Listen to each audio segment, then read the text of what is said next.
When people talk about the most influential science fiction films ever made, one title always stands above the rest: 2001: A Space Odyssey. Released in 1968 and directed by Stanley Kubrick, the film completely changed how space travel was portrayed in cinema.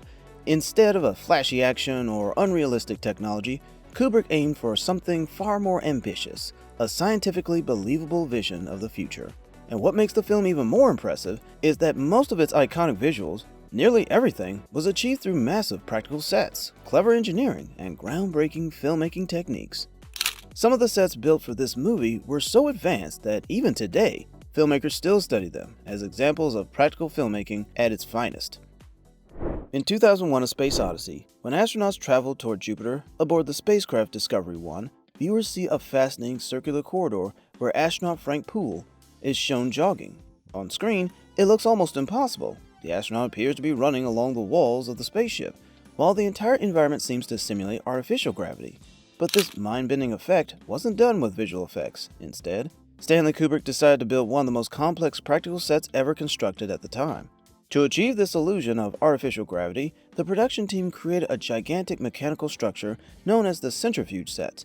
This was essentially a massive rotating wheel that looked similar to a giant Ferris wheel. The structure had a diameter of roughly 38 feet, and inside it, the entire spaceship corridor was installed, including lights, computer panels, and living spaces. But the most incredible part? The set actually rotated during filming.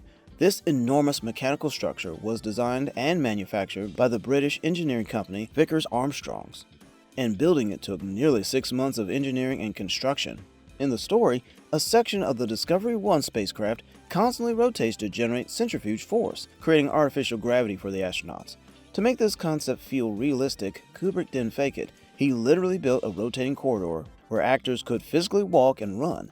When the famous jogging scene was filmed, actor Gary Lockwood, who played astronaut Frank Poole, essentially experienced something like a human-sized hamster wheel.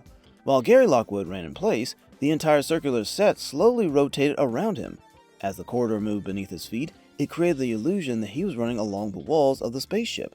Lighting for this set was also uniquely designed. Normally, film productions use large external spotlights to illuminate a scene, but because the centrifuge structure constantly rotated, traditional lighting simply wouldn't work. Instead, the filmmakers integrated strip lights directly into the walls and ceiling of the set.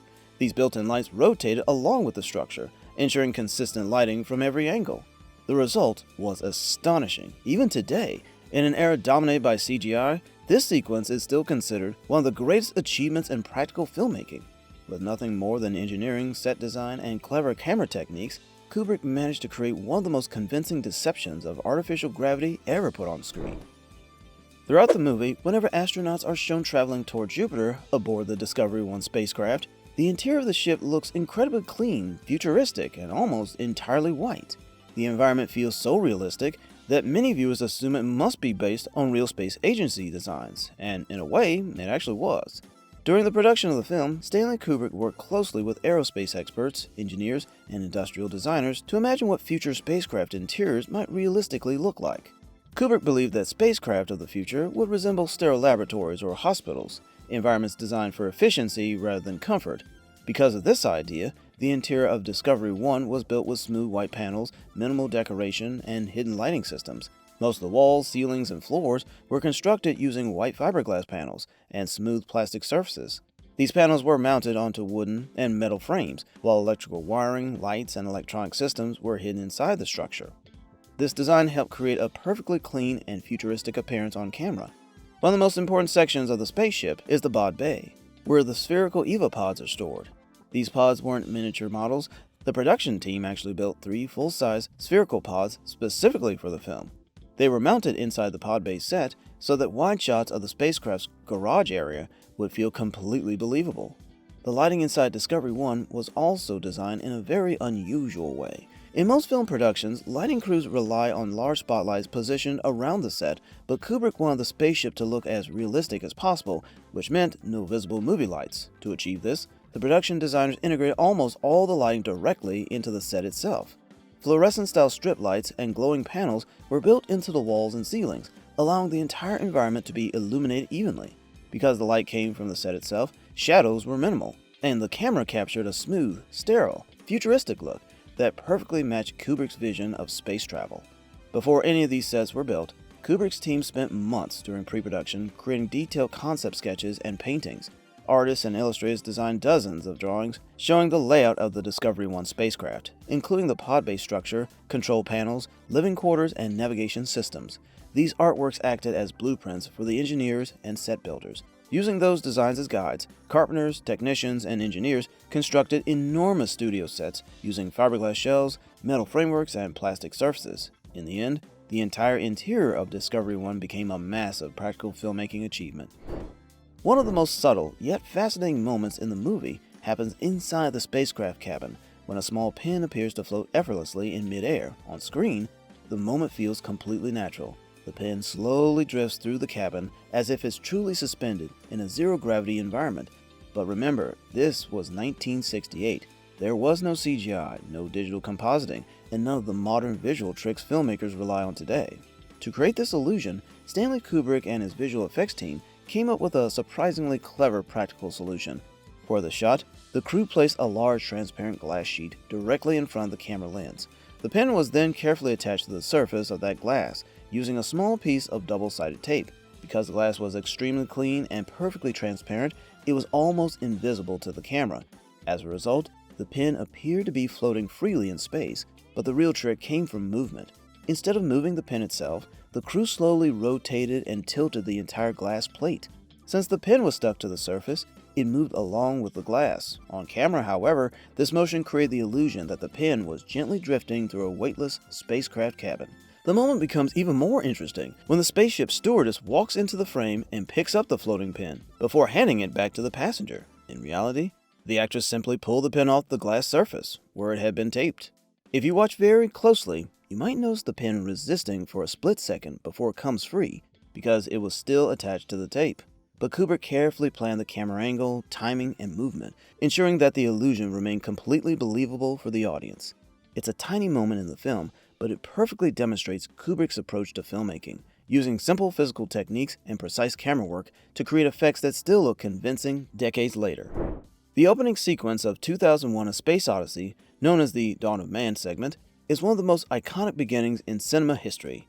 When watching the film, it feels as though these scenes were shot somewhere deep in the African wilderness, perhaps in a remote desert valley where primitive apes struggled to survive, but surprisingly, almost the entire sequence was filmed inside a massive indoor soundstage in England at MGM British Studios. To create the illusion of a real African landscape, Stanley Kubrick used an advanced visual technique known as front projection. For this process, the production team first photographed real African landscapes, particularly the dramatic rock formations of Spitzkop Mountains, using extremely high-resolution images. These photographs were then projected onto a highly reflective screen placed at the back of the studio set. In front of the screen, the filmmakers positioned artificial rocks, water, sand, and the performers playing the apes. The camera itself was aligned through a special mirror system that allowed the projected background to blend perfectly with the foreground elements. When filmed together, the results looked astonishingly realistic. The mountains appeared to stretch deep into the distance, creating the illusion that the actors were standing in the middle of an African desert, even though they were actually inside a studio. The apes shown in the film were not real animals. Instead, they were trained performers, wearing specially designed ape costumes. One of the most important characters in the sequence is an ape known as Moonwatcher, portrayed by mime artist Dan Richter. Kubrick deliberately hired mime artists and dancers rather than traditional actors because they had better control over body movement and physical expression. Dan Richter not only performed the role of Moonwatcher, but also trained the rest of the cast. He taught them how apes move, how they sit, how they scratch each other, and how they behave in social groups. Because of this physical training, the performers' movements feel surprisingly authentic, giving the illusion that we're watching real primates rather than actors in costumes. And that's what makes 2001: A Space Odyssey such a legendary masterpiece. From a 38-foot rotating spaceship set to clever practical tricks like the floating pin, and even the groundbreaking front projection technique used in the Dawn of Man sequence, Stanley Kubrick pushed filmmaking technology decades ahead of its time. If you enjoyed discovering the insane, behind-the-scenes secrets of this film, make sure to hit the like button and subscribe to the channel for more deep dives into how iconic movies were actually made.